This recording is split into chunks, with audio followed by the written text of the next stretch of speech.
messieurs, dans quelques instants, la présentation officielle. Marc, je pense que tu tiens pas loin de la ligne blanche et rouge. Normalement. Alors, on est à quelques instants de la présentation officielle de cette édition 2026 NASCAR Canada. Je veux savoir, est-ce qu'il y a du monde en forme aujourd'hui? J'ai rien entendu par applaudissement. Est-ce qu'il y a du monde en forme? Là, dans les prochains instants, on va avoir besoin de vous autres parce que on est réputé au Québec pour avoir les meilleurs amateurs de course. Lorsqu'on va vous présenter les pilotes, j'aimerais ça avoir tout le monde debout pour les accueillir comme ils le méritent. On aura 20 pilotes d'exception à vous présenter. Et sans plus tarder, sur la 10e ligne de départ, voilà de la MRN Chevrolet, number 10, le numéro 10, Rob Naismith.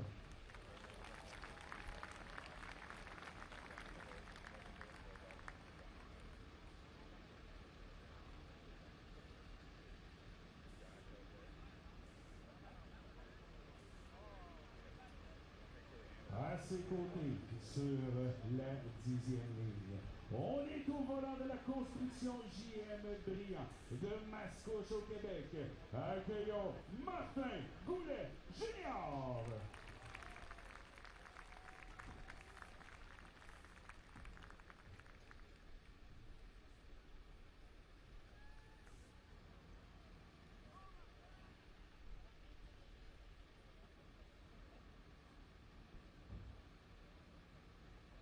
Sur la 9e ligne de départ, on sera au volant de la voiture numéro 37.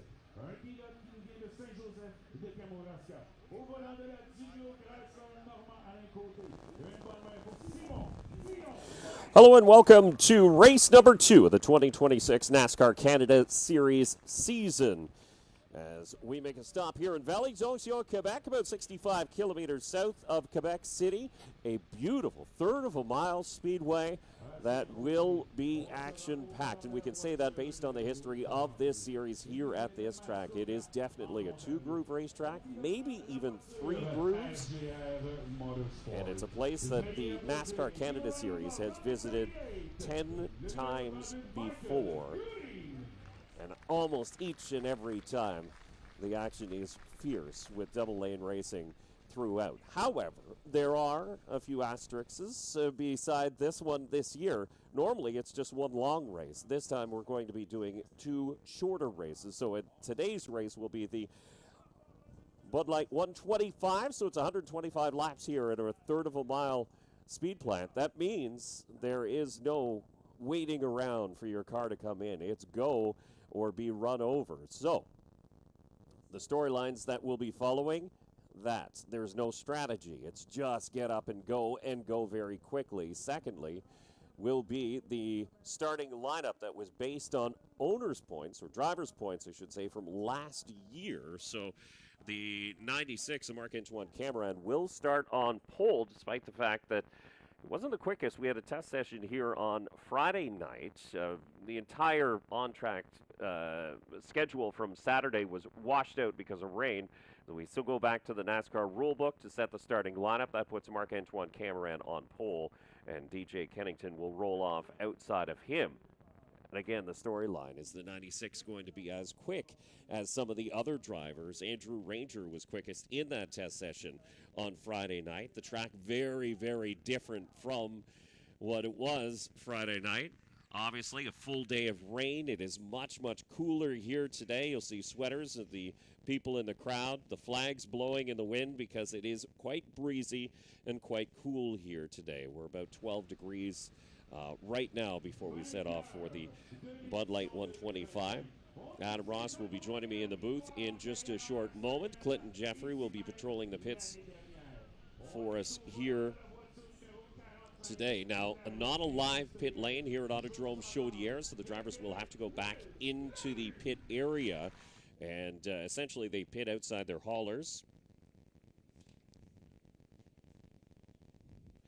And that's where they will get the attention to the of the crews if they need it. And so as we continue with the pre-race ceremonies here, leading up to the Bud Light 125 at Valley Jonction, Quebec at Autodrome Chaudière, we're going to take a quick break. You're watching the NASCAR Canada Series.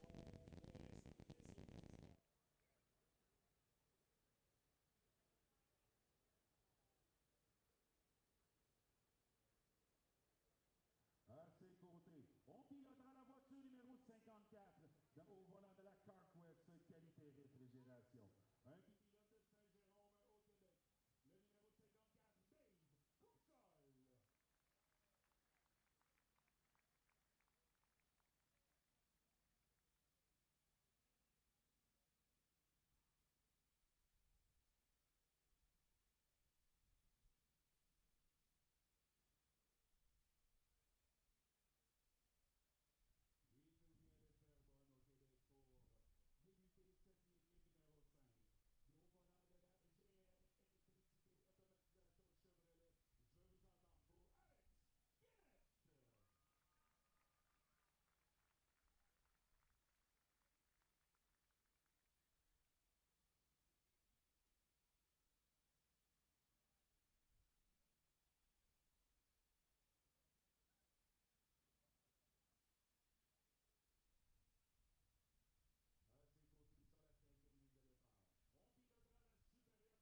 Le numéro 54, Dave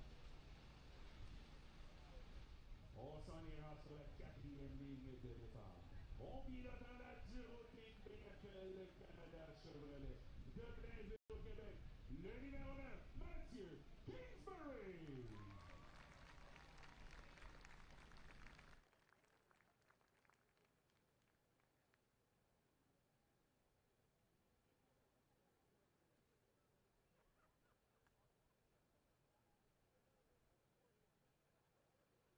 À ses côtés sur la quatrième ligne, 3 fois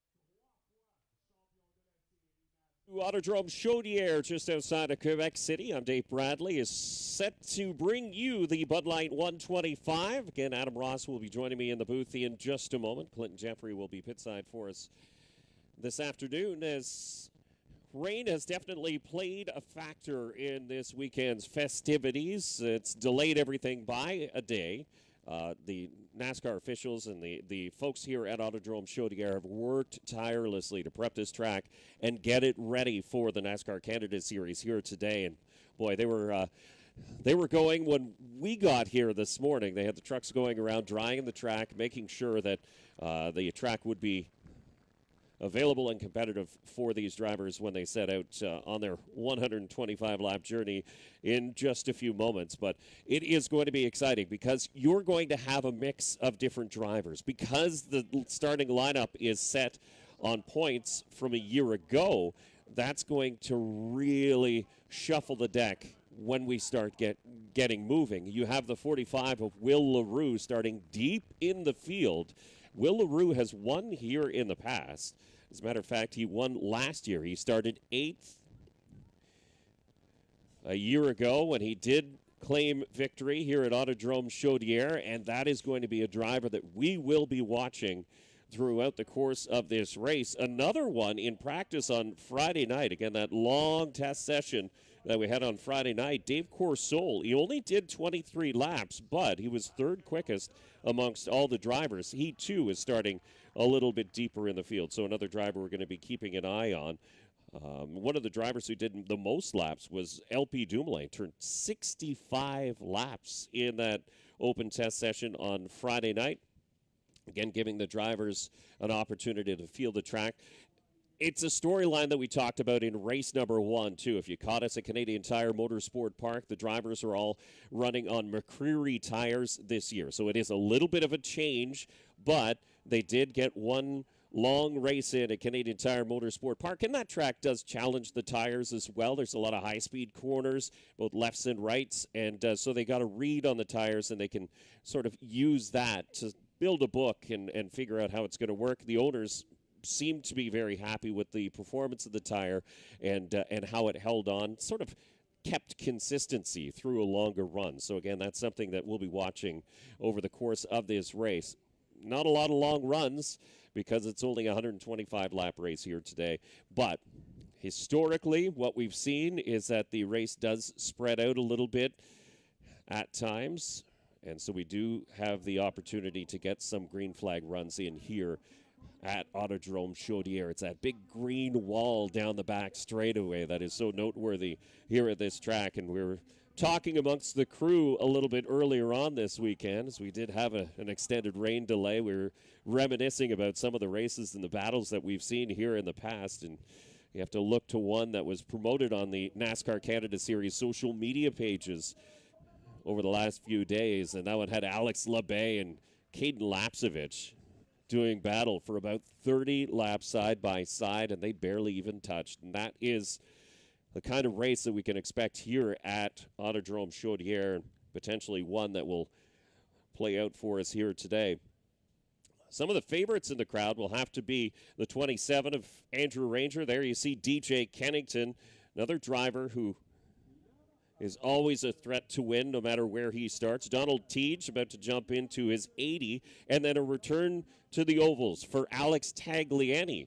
Tagliani's been only running a part-time schedule for the last couple of years. He's been running the road courses and street circuits only. He's back behind the wheel of the 3-car out of the EHR shop here today. So it's going to be exciting. The last time he ran an oval was at Delaware Speedway back in 2023. And so Tagliani will have to find that comfortability level back behind the wheel of an oval car here in NASCAR Canada Series competition. There is a look at your pole sitter, Marc-Antoine Cameron, as he gets set to strap in.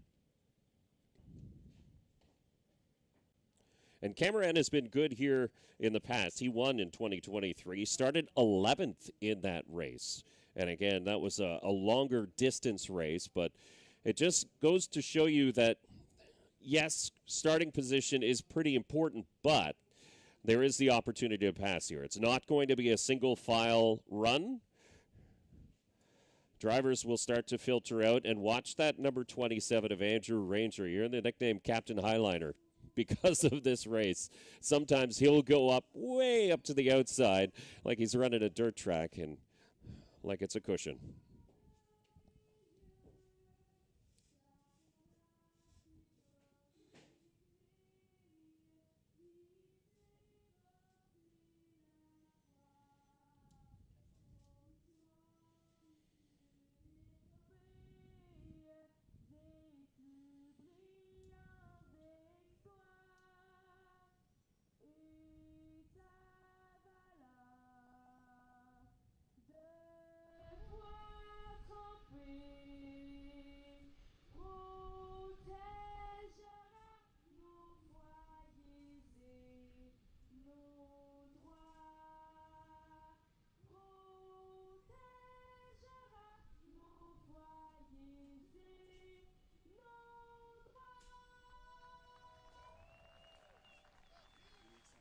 And a wonderful rendition of the Canadian National Anthem here on the front straightaway as the opening ceremonies continue.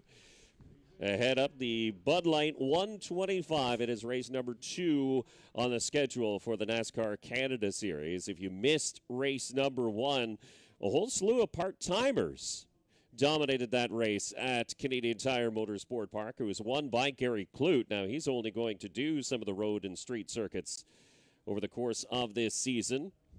He's not going to do the ovals, but the 47 WeatherTech Dodge of LP Dumoulin came home second in that race, and he's back to do battle here. Also running a full season in that race and starting deep in the field is the 39 of Alex Gannett.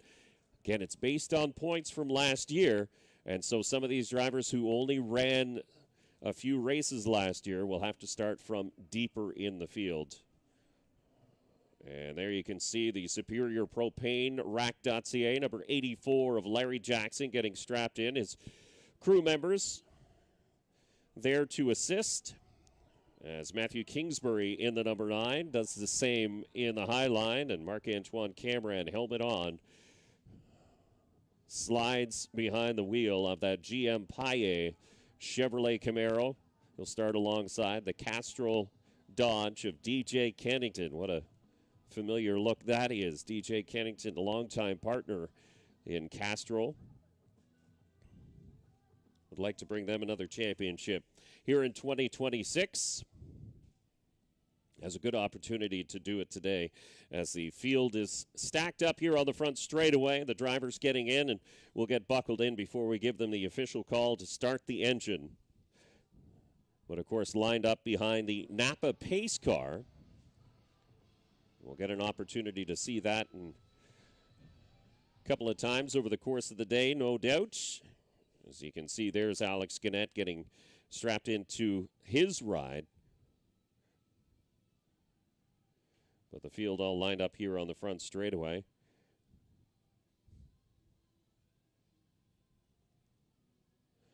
And again, something else we'll be talking about here today in race number 2, as we did in race number 1. It's a brand new rule for the NASCAR Canada Series, but something that you've seen for years down in the U.S., it's the choose rule. So in the event that we do get a caution, and it's a good chance we will see at least one caution over the course of the day today, but the drivers will have an opportunity to choose either taking the inside line or the outside line. So if you think that your car performs a little bit better on the inside, then you slide down there and you might give up an opportunity, a starting position, but then somebody else would roll the dice and slide up on the outside and could maybe gain some ground if they think their car works better. It's a little bit of a gamble for some of these drivers, but it does make it exciting on some of the restarts, and it sort of puts a strategy back in the drivers' hands and the crew members as well, as crew chiefs and spotters will be communicating with the drivers from high above the track here today at Autodrome Chaudière.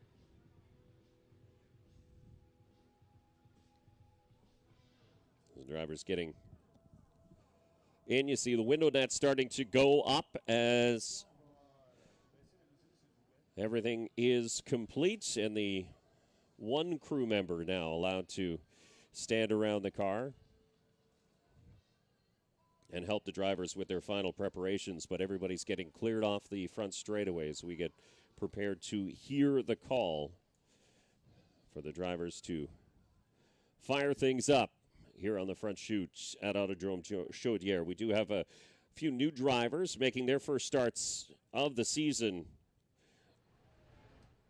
here today. Martin Goulet Jr., the 83, he's had 3 career starts in the NASCAR Canada Series. Simon Dion-Vienne is back as well in the 37.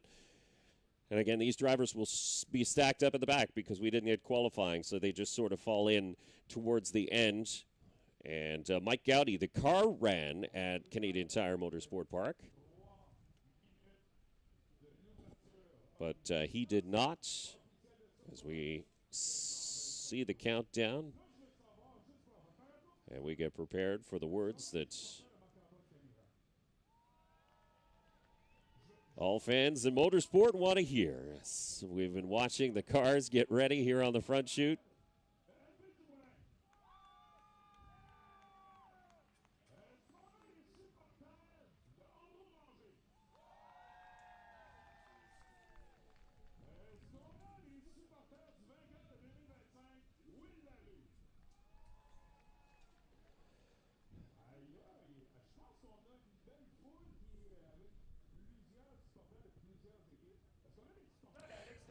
But again, we talked about the ambient temperature outside. The wind is going to play a factor here because it is very, very chilly.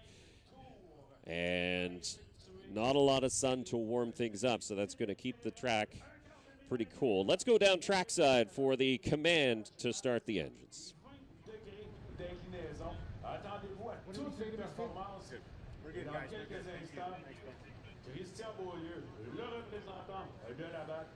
Aura besoin de vous pour prononcer les mots les plus importants. Nos pilotes sont bientôt prêts. On est positionnés dans les voitures.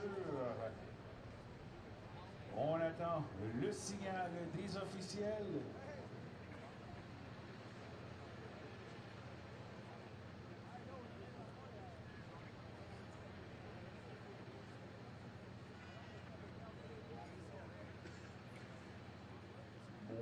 de 1 minute avant le lancement officiel de cette première de 2 courses. Programme double, 2 chances d'augmenter ou de mettre des points au championnat.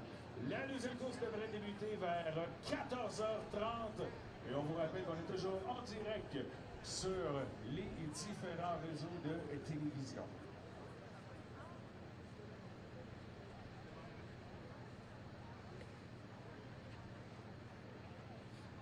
On est à 15 secondes maintenant. On peut sentir la fébrilité sur le circuit.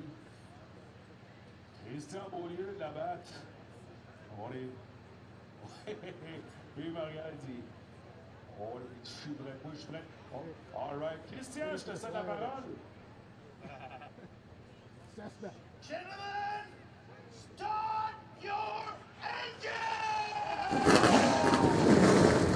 And there it is. Christian Beaulieu, the director of Labatt, giving the command to fire things up here on the front straightaway. And all cars come to life as you can feel the rumble in the grandstands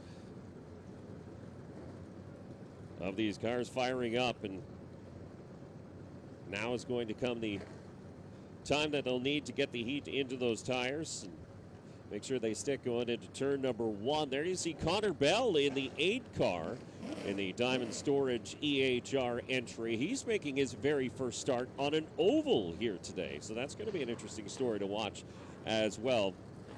Connor Bell is no doubt a very, very good race car driver. He's got a win already in the NASCAR Canada Series. As a matter of fact, winning a 2nd place in his first 2 starts in the series last year.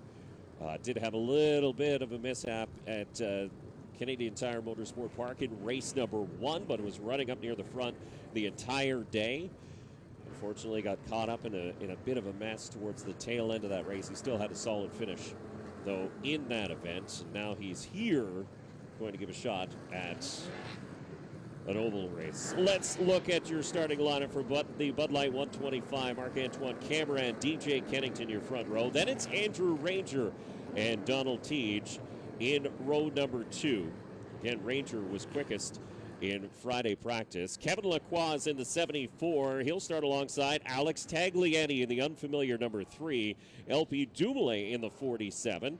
And Matthew Kingsbury in the 9. Again, Dumoulin coming off a 2nd place finish in race number 1. Larry Jackson in the 84 will start alongside Alex Gannett. Then it's Alex Labay who makes his return to the NASCAR Canada Series in the 36, and Dave Courceau in the 54.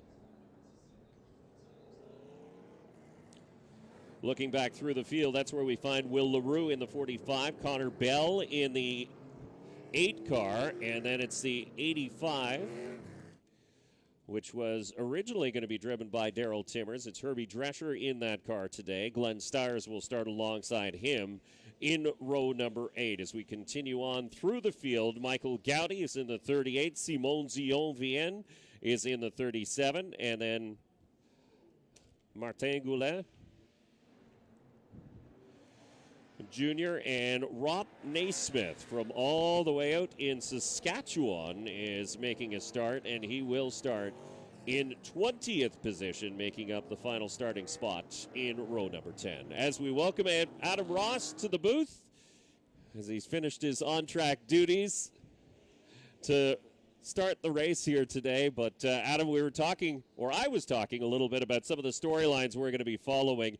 The temperature, getting heat in the tires is very, very important at this stage in the game. Yeah, and officials have decided to give these drivers 5 pace laps, get a little more heat into things. You've got to remember, the temperature is only an issue for the tires and for us.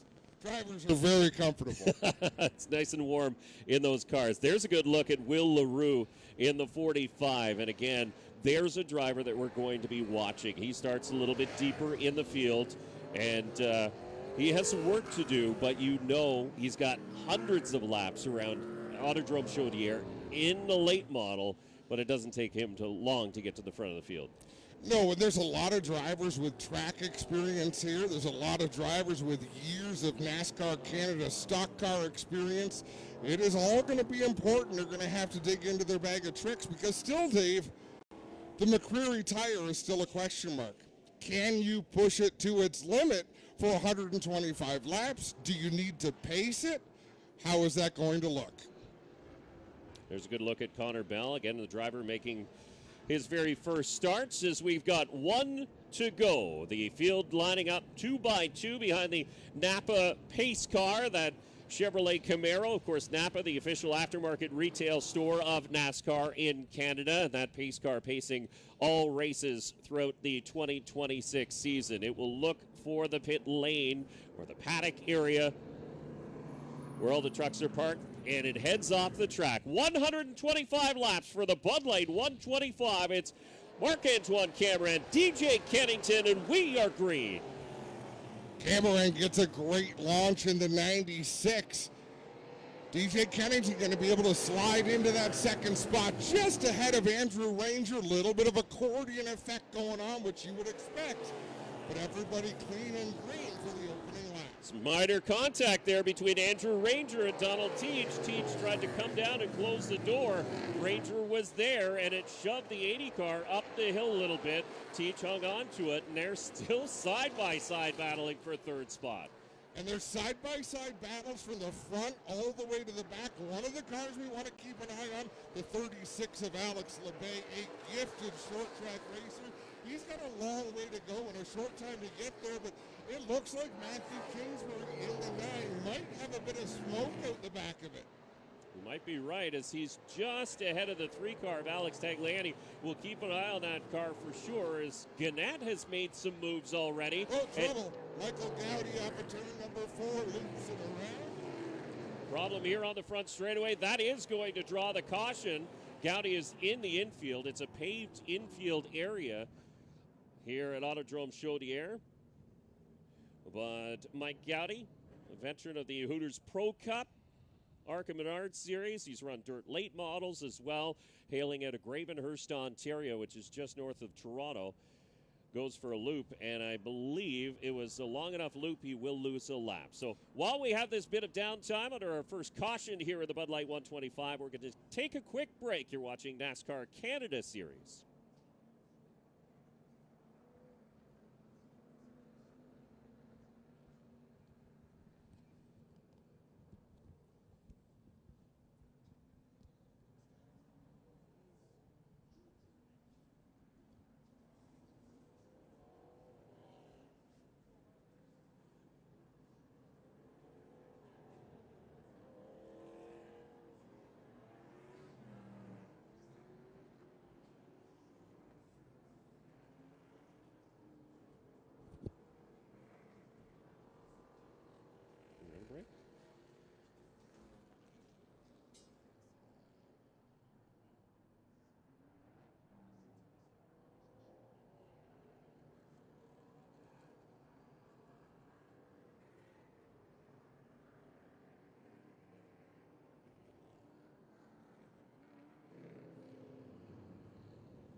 And welcome back to Autodrome Chaudière and the Bud Light 125. A quick caution as we get set to go back to green. The pace car is pulling off as the field coming into the Pinty's restart zone. Still Marc-Antoine Cameron and DJ Kennington, and they chose to go side by side as we go into turn number 1 back under green.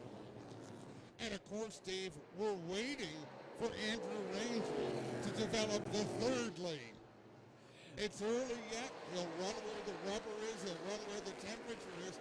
But at some point, if we get a green flag run, you better believe Andrew Ranger will be that one driver searching for a line that nobody else is using. Kevin Lacroix is starting to slide up the racetrack just a little bit. He's battling alongside the 47 of LP Dumoulin. As you can see them almost up to the wall down the back straightaway. But the 74 is starting to edge out a little bit higher off of turn number 4. So he might be the first one to take that extreme high line as Donald Teague slides into third spot, now pressuring the 17 of DJ Kennington. And how much conversation? Oh, Donald Teague to the inside of Kennington in a battle for the second spot. At some point, we better have a conversation about Connor Bell. This day might damage his average finishing position. Who knows what can happen? He's got a lot of talent, and he's figuring it out on an oval track for the first time. But it's getting dicey at the front, and we fully expected this because it is a short race. It's a sprint race for these drivers, and they really had to get at it fairly quickly, and they are doing exactly that. You've got drivers like Alex Gannett knocking on the door of a top 5 right now. What about Dave Corsole in the 54? Look at him battle alongside Will LaRue. He was fast in the test session on Friday, so not a big surprise, but what we're finding, there's no room to make a move. Kevin Lacroix, right in front of Corsole, is struggling with the handle on that 74, so even though Corsole is faster, there's nowhere for him to go.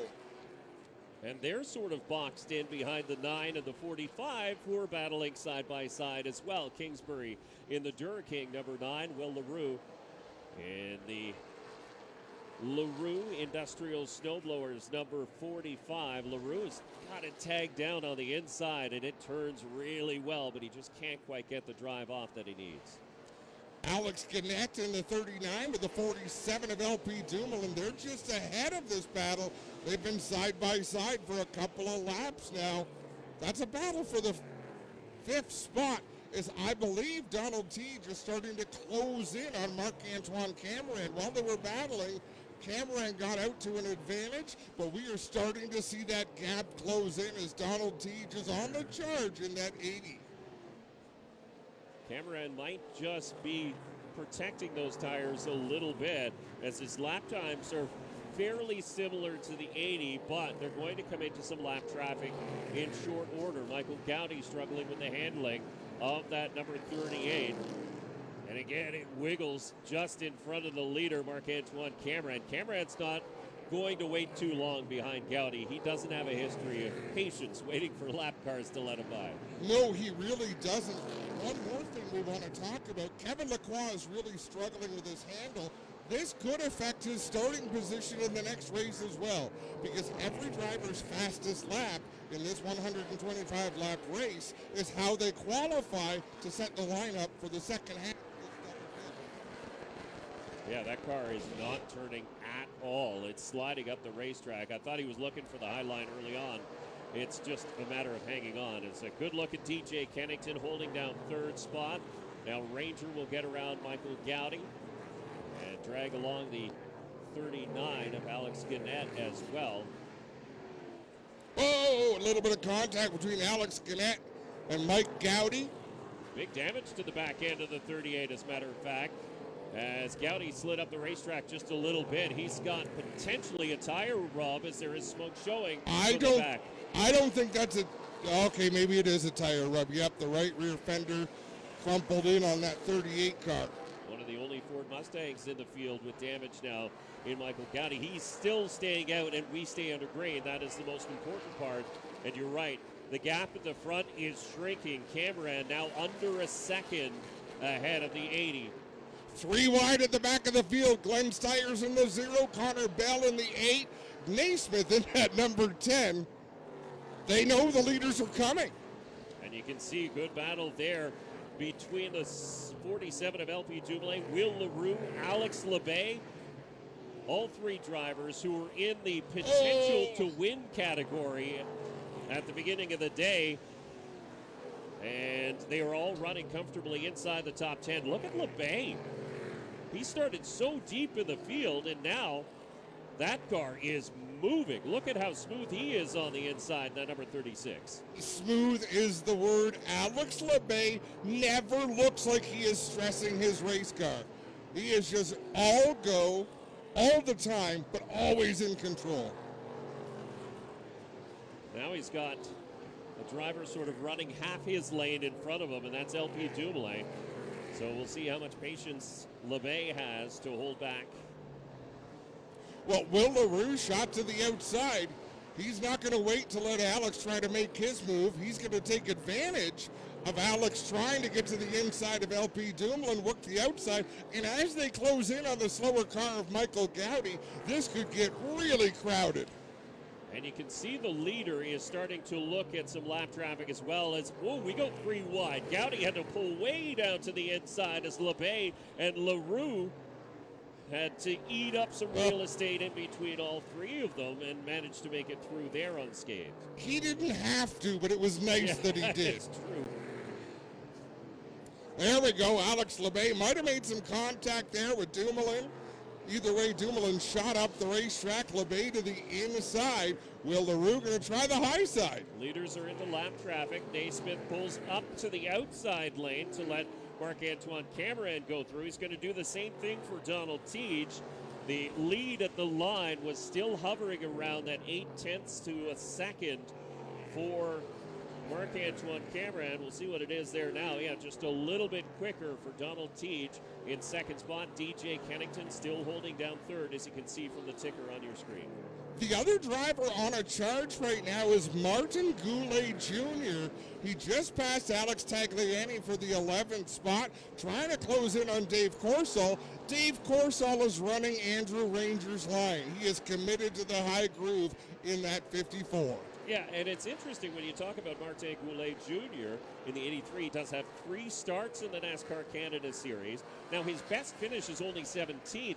He had a qualification where he was 9th quickest in the field, so he does have some speed in that car, and this is a place where he's comfortable. Normally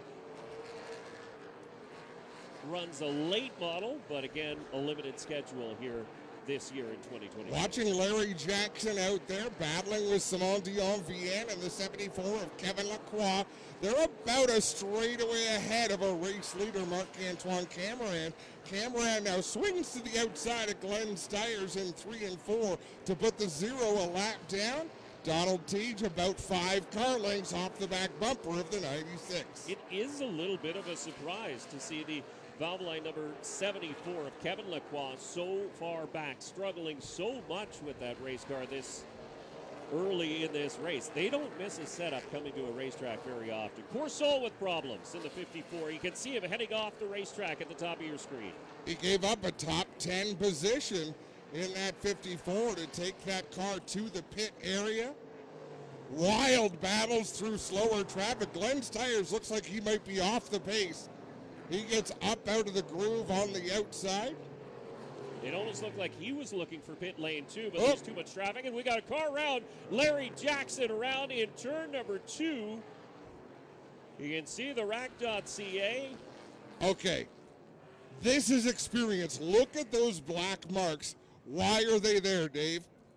Because he put the hammer down. He knew if he backed into the grass, he's about to lose 3, 4, 5 laps. You will never get a car out of the wet grass. It was a swamp down there. Have a look at what happened. Contact with Simon Dion-Vienne in the Duplo number 37, and around goes Larry Jackson. Look at that. He keeps them lit up. He just knew not to slide back into the grass. Back under caution here in the Bud Light 125. So we'll take the opportunity to take a quick break here watching the NASCAR Canada Series.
And welcome back to Autodrome Chaudière in race number 2 of the NASCAR Canada Series season. The Bud Light 125 as we continue under caution in the field lining up behind the Napa pace car. But this caution brought out because of Larry Jackson going for a loop off the nose of Simon Zion-Vienne in the 37. Now we can tell you that Rob Naismith in the 10 will be given the free pass during this caution. So he will be a driver, gets his lap back. But Larry Jackson is recorded as 1 lap down to the field, so he's got to drop to the tail of the field. He did lose a lap with that spin. He did so, and Dave, we are almost halfway through this race. I mean, we talk about it being a sprint. When we go road course racing, we talk about many of those races being a sprint because there's no pit stops. But this isn't a true. This is a true sprint. Like Alex Labbe has been carving through the field. He still has a long way to go, and he's got much shorter time to get there. I mean, these drivers are really having to stay up on the wheel. So Glenn Stiers did make a stop to his pit stall during this caution period. Michael Gowdy did as well. Dave Coursol unable to return after taking a dart off during green flag action. So he was the one who veered to pit lane first. So obviously with some issues on that 54 car. Well, you can see some damage to the Duclos number 37 of Simon Zion-Vienne. It didn't look like a very hard hit, but have a look at the damage when he comes around on the 37. That front fender is hanging out, so no doubt the NASCAR officials will be keeping an eye on that, because if it looks like it might be wanting to come free, the black flag might be shown.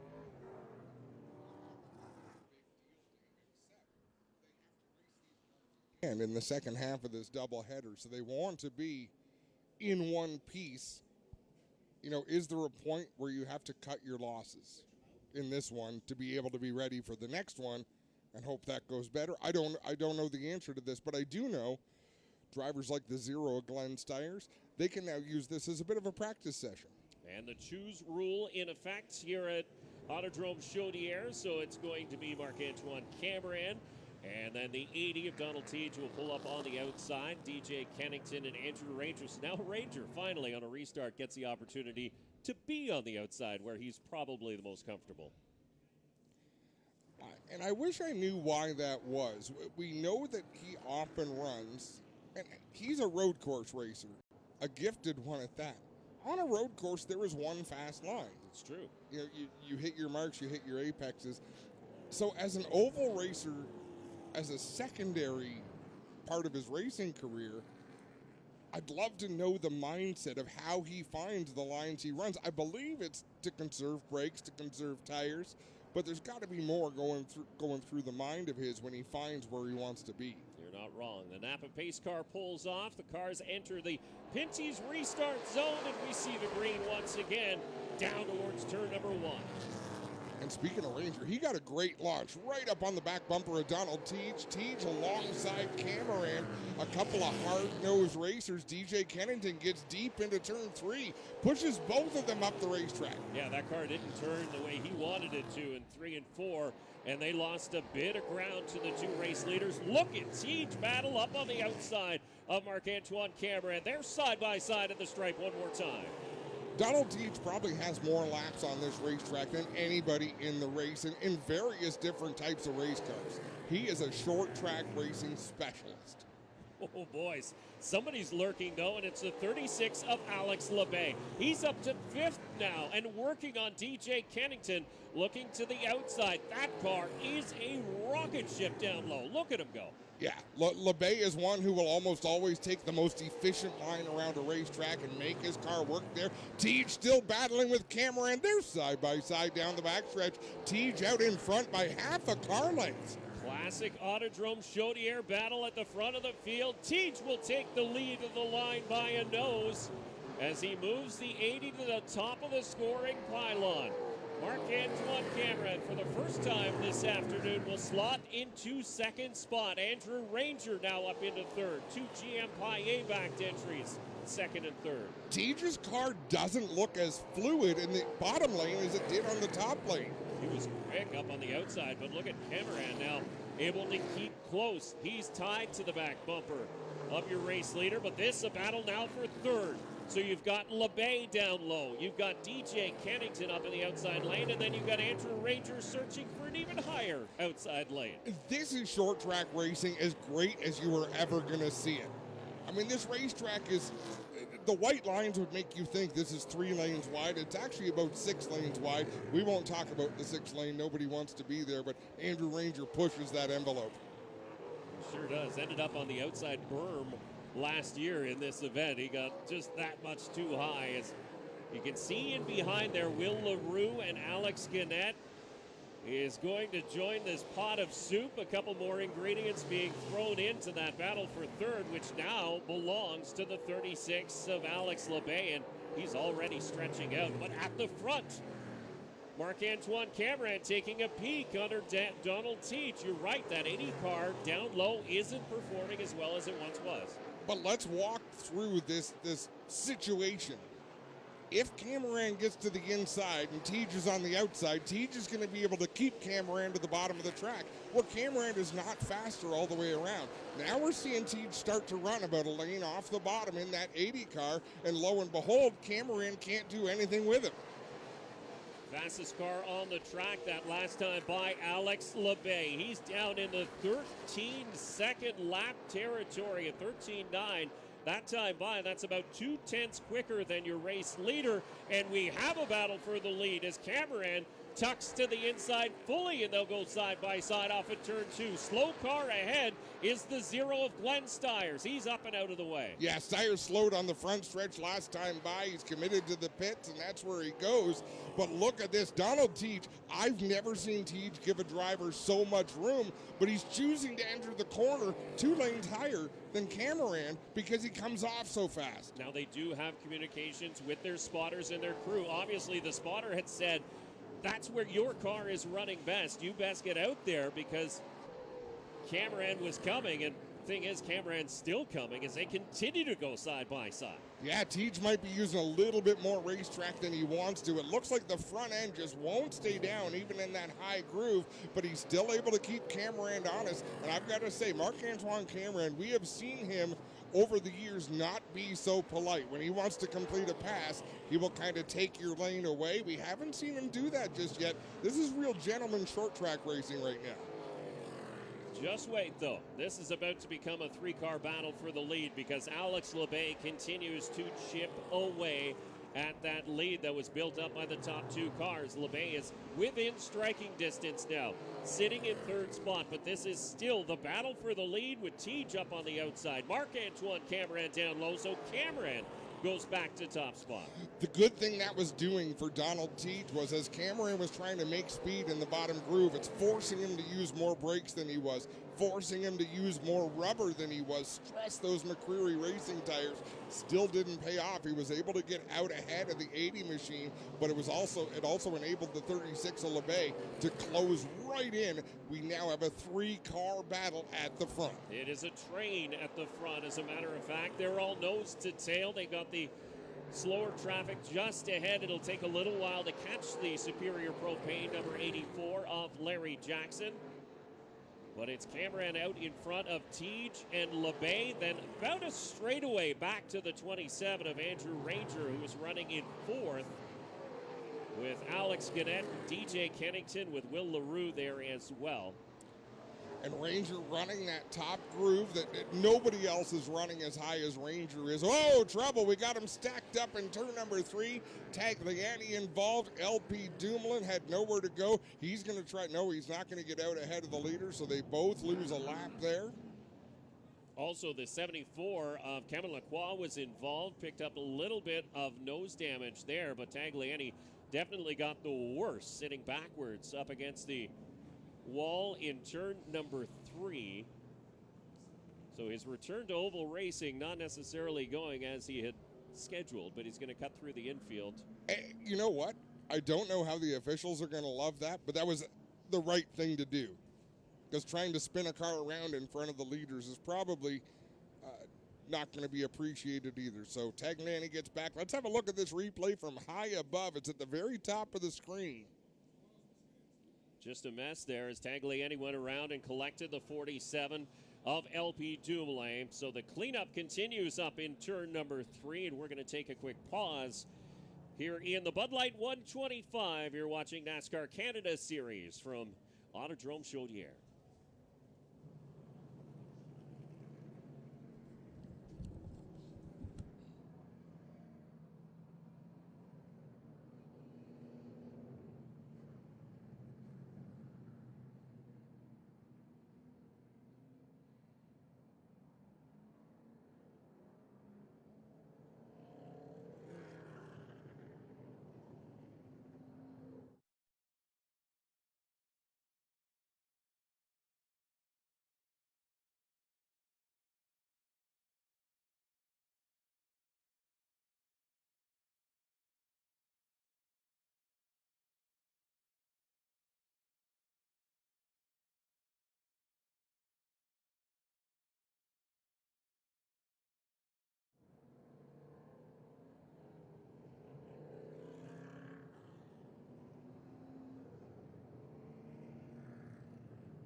Still under caution here in the Bud Light 125 for the NASCAR Canada Series and Autodrome Chaudière in Valley d'Onction, Quebec, an area about 65 kilometers south of Quebec City, and a little hidden gem in amongst the gravel and sand pits and the forest areas and the hills here outside of Quebec City. But wow, this place is absolutely fantastic.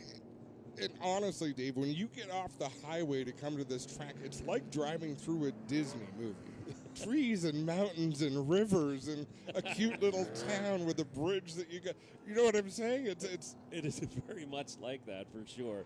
And then all of a sudden you've got this wonderful racy track. And it just goes to show you that this track lends itself well to comers and goers. You have cars that are fast right off the hop, and then you have cars that are fast towards the end of a longer run. You look at the 96, who was fast right from the start, and then the 36, who's holding down third spot, started deep in the field and has meticulously moved his way up through.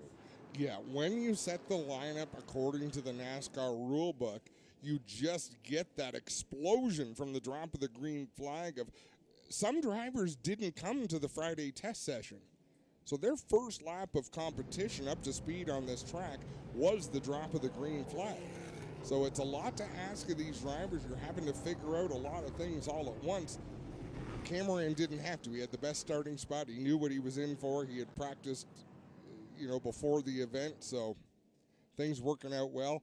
Everybody else out there really having to learn on the fly. Tell you a driver I'm impressed with, Matthew Kingsbury behind the wheel of that number 9 as we're coming to the choose rule. And there you can see Cameron will take the inside, and the top 4 are going to stay in their positions as they were running on the track. Looks like Simon Dion Vienne is the first one to dive to the inside, so that opens the door for the 74 of Kevin Lacroix. And off the pace right now is Alex Gannett. He was inside the top 10, just outside actually was running in 5th, and now he is slowing down the back straightaway. Does he get it refired? Oddly enough, he stopped on the initial pace laps of this race on the back straightaway. Is he going to the pits? He is going to the pits. So the DLGL number 39 of Alex Gannett headed pit side, which is going to be a blow. Remember, he's one of the drivers who's running a full season here in 2026, competing for the overall championship. Had a great run at CTMP in race number 1. And now he's got trouble as the pace car heads off. And the leaders will enter into the Pinty's restart zone as Cameron and Teej will do it again side by side into one. Door to door off of corner number 2, just the way they ran that pace lap. They continue to race side by side. Teej trying to pinch that 80 car down the track, but the front end just won't grip for him. Yeah, the 27 of Andrew Rangers giving Donald Teej a little help. Pair of Quebec drivers nose to tail as Gannett comes back on the track. He is a lap down to the race leader, and he's under threat of going more than one lap down as the leaders start to sort themselves in the front. Now Teej is ramping up the aggression level. He might be 2 laps down, Dave. Yeah, I think you might be right. We'll check the timing and scoring on that with just 25 laps to go here in the Bud Light 125. Cameron out in front. We've got 3 wide battle deeper in the field. Andrew Ranger got way up the racetrack, whether he chose to go there or whether the car just went up there, and DJ Kennington has cut him some slack a couple of times, but Kennington really able to roll the center and get the nose of that Castrol Edge 17 in between Will LaRue and Andrew Ranger. Contact between Kingsbury and the 17 of DJ Kennington as well as they kept it straight. You saw a puff of smoke up at the front of that group is the 36 of Alex LeBay starting to dig underneath the 80 of Donald Teej. Donald Teej is I don't know if he's spiking the brakes. I don't know what he's doing on corner exit to try to keep that car down the racetrack, but it almost caused a little bit of a challenge there with he and LeBay the last time off of 4. But Alex LeBay, if he has any hopes of winning this race, he has got to get to the second spot and try to get some clear racetrack to chase down Cameron. Where did Will LaRue come from? Oh, Kennington's crossways. Goulet got into him. They somehow didn't finish that wreck. That was a wreck that fully started but never actually materialized as Kennington was so crossways. Goulet just rubbed up Simon Dion-Vienne just a little bit on that corner exit there. Laps are winding down, though. It is time to go. At the front, it's Cameron battled side by side for second with LeBay to the inside now of Donald Teej as they'll drag race into turn number 3, maintain that positioning off of turn 4 and down the front chute one more time. It's as though Teej's car got better when longtime rival Alex LeBay got fast. That's funny how if you put that carrot out in front of you or beside you in this case, it just makes you run a little bit quicker. Laps continue to wind down. Will LaRue, I don't know what they did to that 45 car, but they just dialed in to get fast after lap 100. He is quick out there. Andrew Ranger back up in the Ranger line with Matthew Kingsbury applying the pressure in the number 9. LeBay just can't quite complete that pass underneath the 80 of Donald Teej. It looks like Teej is able to pinch him down at the right point. It looks like quarter entry just runs him a little bit down to stop that 36 from getting a solid, easy run to the inside of the corner. And LeBay backed off and let Teej go by. It's like he wants to take another run. Oh, trouble. LP Dumoulin and Alex Tagliani. Something is broke, I believe, on the front end of Tagliani's number 3. He's got to lock it down. He stopped to the infield. Now, that's wet grass, but he did not get into the wall. The window net is down on the WeatherTech number 47 of LP Dumoulin. Again, those two cars had tangled, bringing out the last caution. And here they do it again, but this one's going to be a more extensive cleanup. I think the track bar might have broke on the 47. The left rear looks like it's tucked right up under the wheel well of that 47 machine. I believe he's going to need to hook. Yeah, I think you're right. And he might know it. That's why the window net's down, and you can see him getting ready to climb out. Alex Tagliani still sitting in his car in the Olamel Ureco Flooring Systems number 3. And again, this is his first opportunity, Tagliani's first opportunity under racing conditions. He might have a fire underneath that car because he's going to get a fire extinguisher himself. Yeah, he's urging the, this is LP Dumoulin out of the car now. Yeah, you can see the fire burning right ahead of the left rear wheel.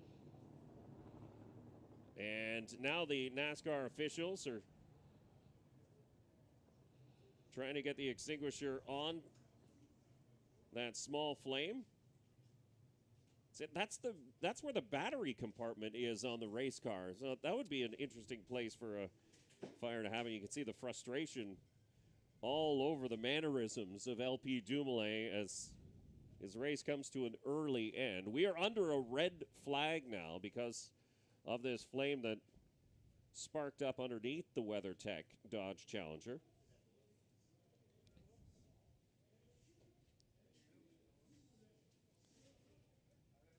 I don't want to comment on the fire extinguishing equipment, but Well, it looks like they're ready to clean that car off the track. It appears as though the fire has gone out at this point. But LP Dumoulin has his helmet off. that's what you normally see. There you go. Normally, when you get in there to extinguish, you will see A little puff of success. Yes, that is that's success it. oozing out from under the race car. It is indeed. As the deck lid now goes up, so they're just checking over to see if there's any more areas that might need some attention. The wrecking crew is already attending to the 3 of Alex Tagliani as well down the back straightaway. So there's 2 incident areas. They appear to be connected as LP Dumoulin is out. He'll need to ride back to the pit area. But again, under a red flag with 12 laps to go here in the Bud Light 125. And we sort of thought with a back-to-back 125 race, we sort of thought this was going to be a calmer one. It was calm up until about lap 100. No, you know what? I'll tell you my lived experience with twin bills. One or the other goes haywire, but rarely both, and rarely neither. That's true. But it's not always. You would think the first one would be calm. Sometimes it's completely the opposite of that. Well, And this one hasn't been unhinged. It's just been competitive with a few mishaps. and aggressive, too. So the cleanup continues here at Autodrome Chaudière. We'll take a quick break. You're watching the Bud Light 125.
From high atop Autodrome Chaudière, you can see the cleanup crews taking away the 3-car of Alex Tagliani. The hood is up on that car as well. Appears as though there's something broken in the front end. The big old flatbed is being used for the WeatherTech number 47 of LP Dumoulin, and that one has a flat left rear tire and likely some rear end damage as well, not to mention the fire that sparked up underneath that car as well. If I had to guess, Dave, I'd say a brake line probably got torn out when the rear end shifted in that car. That's probably not a bad guess either. But I'm a really good guesser. Let's talk about some of the storylines. So now we're going to have essentially a 12-lap shootout.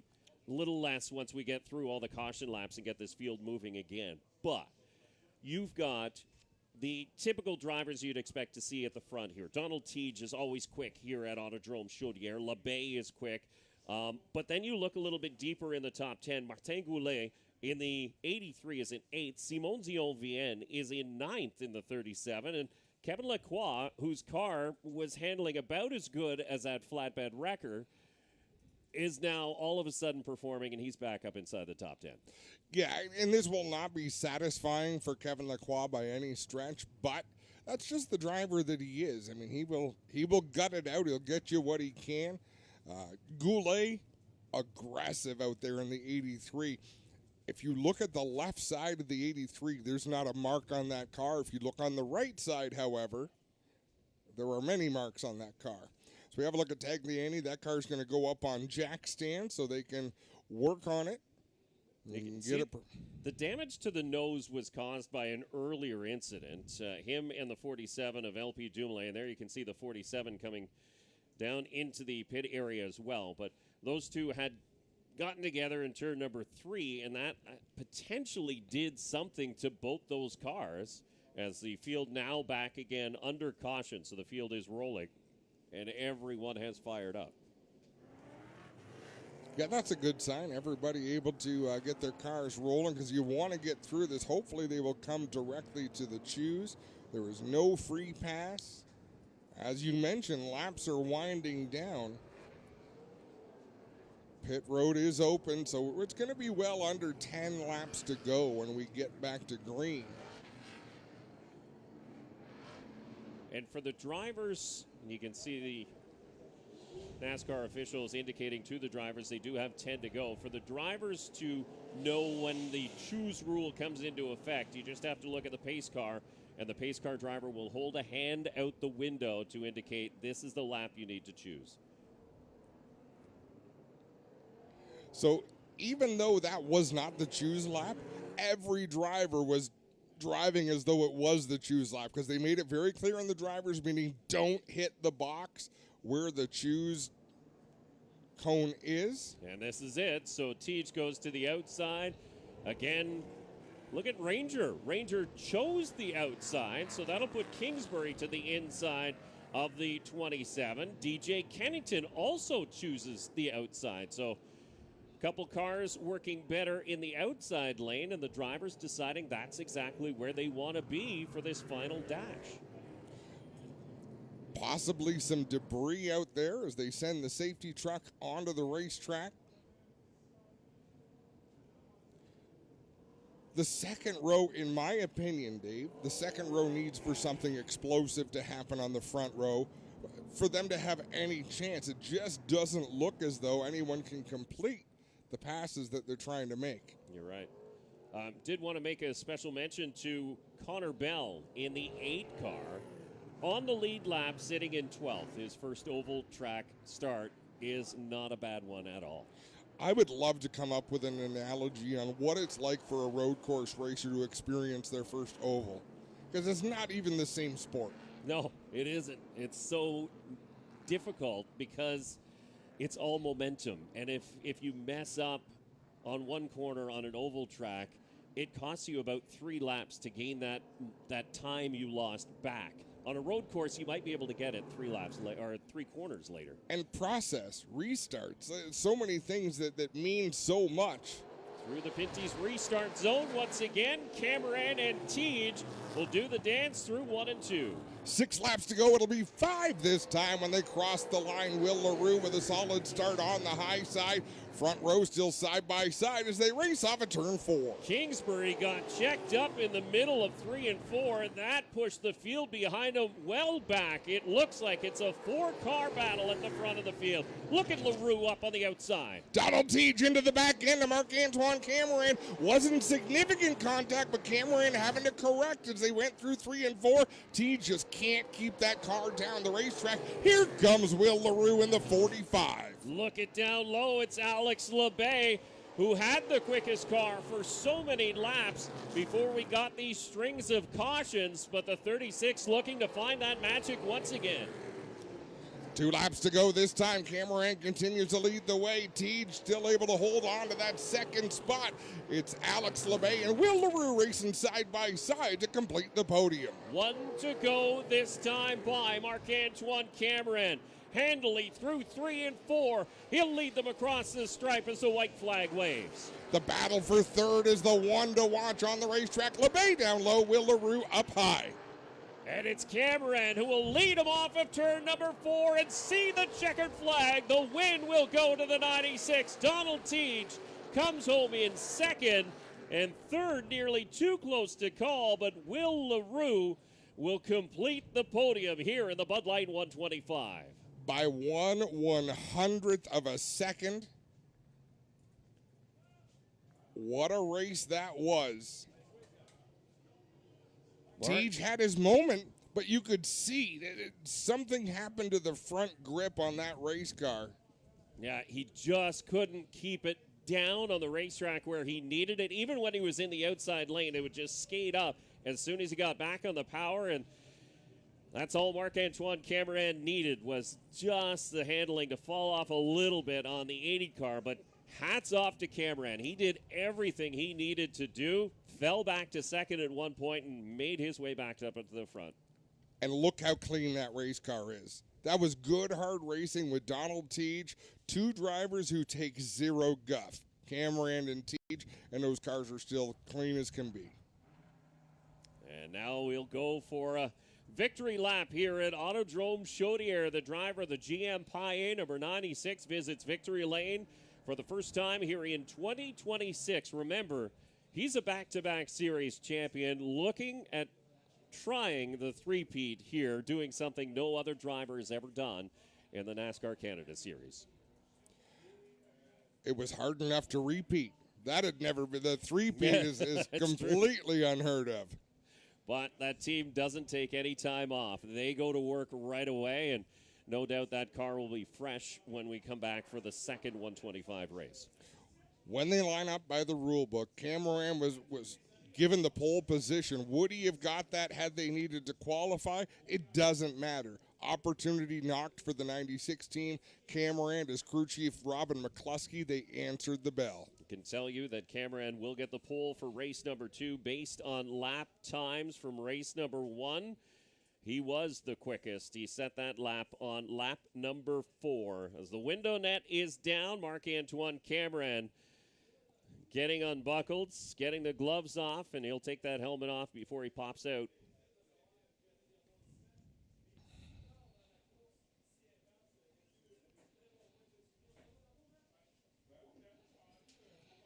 Well, what a run.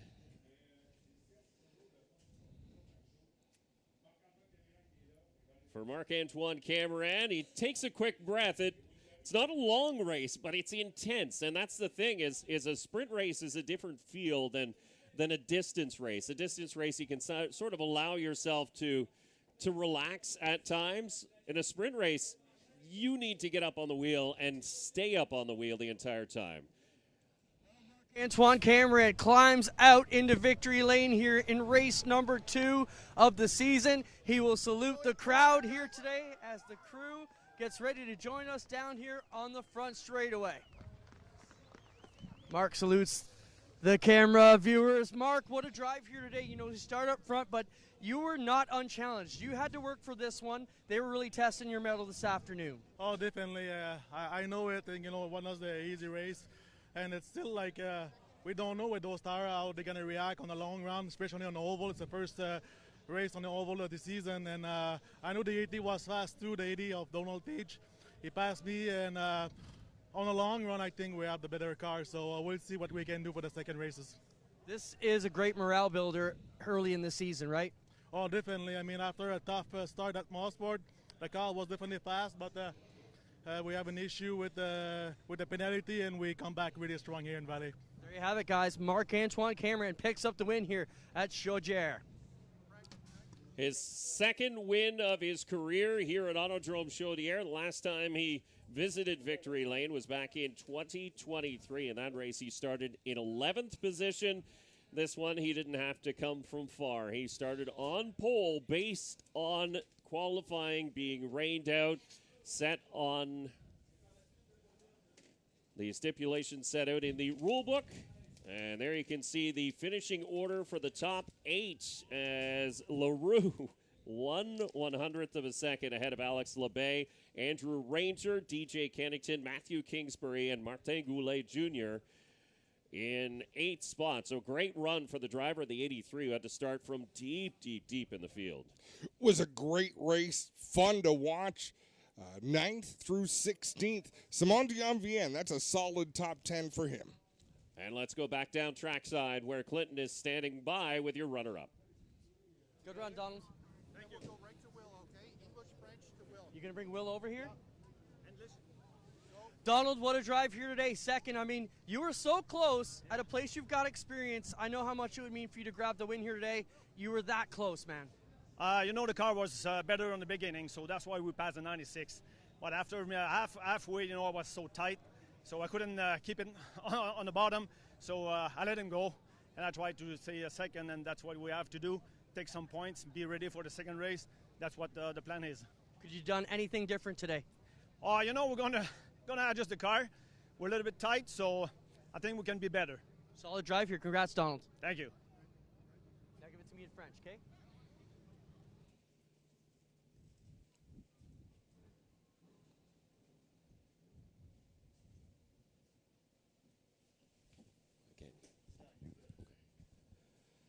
And so Donald Teague getting a quick interview, just not quite enough out of the driver of the 80 here in race number 1, but we can tell you that he will start on the outside of the front row for race number 2.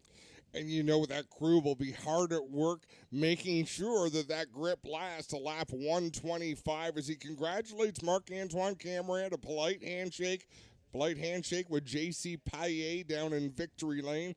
And gracious in a second-place run was Donald Teague, who is now running back to the – they've still got to do podium, I believe, so they're not going to want him to get too far. He'll have to come back before he can give the instructions he needs to the crew on what to change and how to make that car better. But you mentioned that top speed, top lap times in this first 125 race dictates where you start for the second one. So we can tell you that preliminary at this point starting order for race number 2 will be Marc-Antoine Cameron, Donald Teague, DJ Kennington, Kevin Lacroix, and Andrew Ranger in the top 5. Kevin Lacroix setting that fast time before the handling really fell off on that 74 car. Racing is always relative, right? That the fastest lap of a day is nice. I want to be fast when the money's on the line. So Alex Labay was the most successful looking car in that race, able to carve through the field. But his speed came about 15 laps into the race when most drivers had already turned their fastest lap. Yeah, so he'll start 11th in race number 2, which is pretty close to where he started for race number 1. But his racecraft and his speed through the middle part of that race is where he was able to make up those spots, and he was able to complete passes. Another one, too, is Will LaRue. They finished so close. Him and Alex Labay. Will LaRue will roll off in 8th spot in that 45, despite standing on the podium here in the Bud Light 125. Let me have a look at your information center here, Dave. Most drivers ran their fastest lap on laps 3, 4, or 5. Will LaRue ran his fastest on lap 14. Alex Labay ran his fastest on lap 18. And what that says to me, Dave, is they were taking it easy at the start or waiting for the opportunities rather than charging through. Other drivers who were closer to the front had that open racetrack, when the tires perform their best, which is typically about 3 to 4 laps in to starting a run. Yeah, and we will be watching new issues that have popped up. The 3-car of Alex Tagliani. Alex Tagliani's running for a driver's championship here in 2026. He had issues at Canadian Tire Motorsport Park towards the end of that race. Did not finish in this one, too, with problems on that race car. And the 47 of LP Dumoulin, another potential championship contender in the WeatherTech Dodge. He had major issues. Do they have enough time to get those cars fixed? Without a lot of facts at our disposal, Dave, I'm going to suggest the 3 of Alex Tagliani, that team will be able to make adjustments and repairs to get him out. The 47 car, I don't believe it's feasible to be able to replace everything that's broken that car in the limited amount of time that we have. So interesting to see that 47 car, not necessarily involved in a big wreck, but just getting a significant level of damage. And, who knows what can happen. Maybe they can get it fixed. Maybe it's something small we're not aware of. And keep in mind, when the 47 went out, that was not a wreck. That was the car broke. Yeah. He rolled to a stop. I remember the very first race in 2007, the inaugural race of the NASCAR Canada Series, where DJ Kennington set the track record, sat on the pole at Cayuga Speedway. Same thing, trailing arm, track bar mount broke. I think it was lap 1. It might have been lap 2.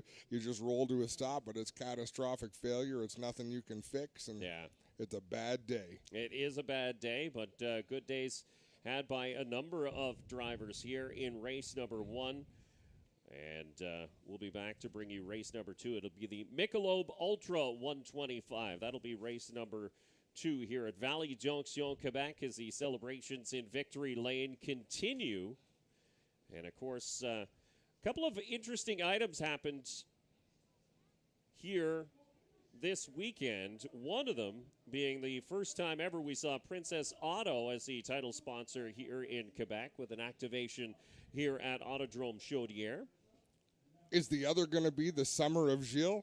Yes. The Summer of Gilles Villeneuve, the 50th anniversary of a dominant Formula Atlantic season in 1976 where he won 9 out of 10 races. Yeah, so they've unveiled a plaque here at Autodrome Chaudière celebrating the victory in Gimli, Manitoba. That was on June 13th, 1976.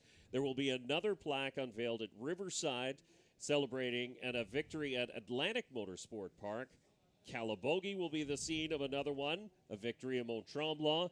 Edmonton, which would be the victory at Edmonton International Speedway Park, and then the Grand Prix de Trois-Rivières, obviously celebrating his victory at the GP3R on September 5th, 1976. But that was pretty cool. Melanie Villeneuve, who is the daughter of Gilles Villeneuve, here to commemorate the plaque that was unveiled here at Autodrome Chaudière. Yeah, Dominic Fougère, the general manager, the boss of Grand Prix de Trois-Rivières, they do nothing small. No. He's sort of behind this.